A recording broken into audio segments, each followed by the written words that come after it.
আসসালামু আলাইকুম। Alam's math private কেয়ারের পক্ষ থেকে সকলকে স্বাগতম। আজকে নবম ও দশম শ্রেণীর সাধারণ গণিতের অনুশীলনী ৮ এর একটি গুরুত্বপূর্ণ নৈর্ব্যক্তিক প্রশ্ন নিয়ে এসেছি। এই প্রশ্নটির সমাধান দেখাবো।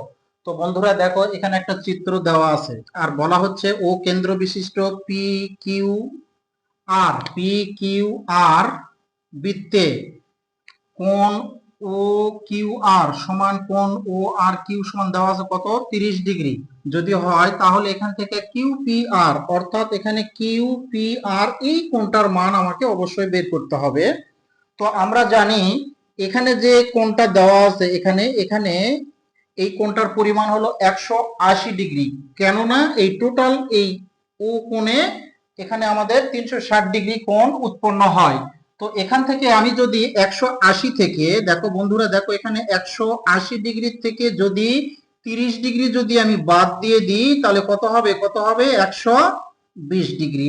আর এই 120 ডিগ্রি যেটা হলো সেটা হলো কেন্দ্রস্থ কোণ, আর এই কোণটা যেটা সেটা হলো বৃত্তস্থ কোণ। আমরা জানি কেন্দ্রস্থ কোণ বৃত্তস্থ কোণের অর্ধেক।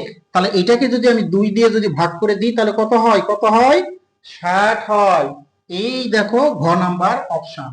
আশা করি এই শর্ট ট্রিক্স নৈর্ব্যক্তিকটি তোমরা অবশ্যই বুঝতে পেরেছো। যদি কারো কোনো সমস্যা থেকে থাকে তাহলে অবশ্যই কমেন্টে জানাবে, পরবর্তীতে তার সমাধান করে দেওয়ার চেষ্টা করব। আজকের মতো এ পর্যন্ত। পরবর্তী ভিডিওটি থাকবে এখানকারই আরেকটি শর্ট ট্রিক্স নৈর্ব্যক্তিক। সো এই ভিডিওটি তোমাদের যদি ভালো লেগে থাকে এবং এখান থেকে নতুন কিছু শিখে থাকো তাহলে অবশ্যই তোমাদের বন্ধুদের মাঝে লাইক কমেন্ট শেয়ার করতে ভুলবে না। তোমরা সবাই ভালো থাকো, সুস্থ থাকো এবং শিখতে থাকো নতুন কিছু।